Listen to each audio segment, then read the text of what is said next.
সবাইকে স্বাগত জানাচ্ছি আমাদের আজকের এই আয়োজনে। বারমুডা ট্রায়াঙ্গল নামটা শুনলেই কেমন যেন একটা গা ছমছমে ব্যাপার কাজ করে, তাই না? আজ আমরা পৃথিবীর সবচেয়ে বিখ্যাত আর চর্চিত সামুদ্রিক কিংবদন্তির একদম গভীরে যাব। দেখব এই বহুল চর্চিত রহস্যের পেছনের বিজ্ঞানটা আসলে কি, আর বাস্তব প্রমাণই বা কী বলছে। চলুন মিথের খোলস ছেড়ে একদম নিখাত সত্যটা জেনে নেওয়া যাক। ফ্লোরিডা, বারমুডা আর পুয়ের্তো রিকোর ঠিক মাঝখানে আটলান্টিক মহাসাগরের ওই নির্দিষ্ট জায়গাটা দশকের পর দশক ধরে মানুষকে বোকা বানিয়ে আসছে। কিন্তু সত্যি করে বলুন তো, এই রহস্যের আসল সত্যটা আসলে কি? আজ আমরা সেই গুজবের ঘন কুয়াশা সরিয়ে একদম রিয়েল ফ্যাক্টসগুলো আপনাদের সামনে তুলে ধরব। তো চলুন আজকের এই শিক্ষামূলক টিউটোরিয়ালটি শুরু করা যাক। আজ আমরা মূলত 5টি ধাপে পুরো বিষয়টি জানব।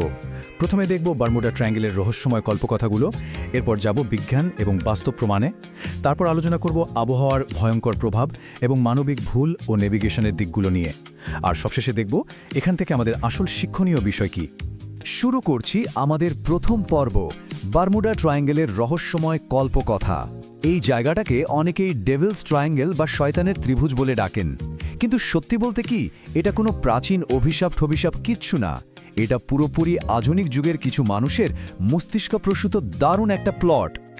ভাবলে অবাক লাগে, মাত্র 14 বছরের ব্যবধানে কিভাবে তিলকে তাল করা হয়েছে।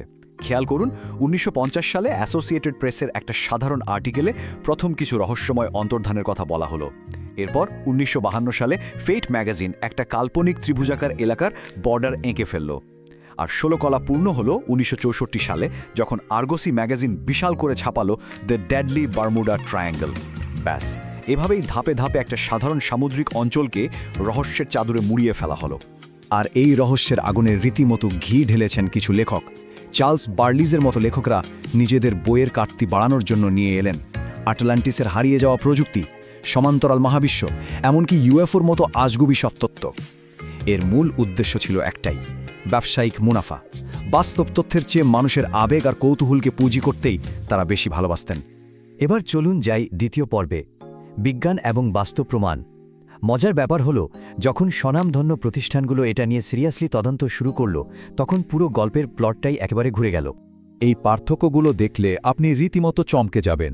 এতদিন বলা হতো এখানে জাহাজ বা বিমান গায়েব হওয়ার হার নাকি অনেক বেশি, কিন্তু লয়েডস অফ লন্ডনের মতো বাগা বাগা বিমা প্রতিষ্ঠান আর ইউএস কোস্ট গার্ড নিশ্চিত করেছে যে অন্যান্য মহাসাগরের তুলনায় এখানে দুর্ঘটনার হার একদমই স্বাভাবিক।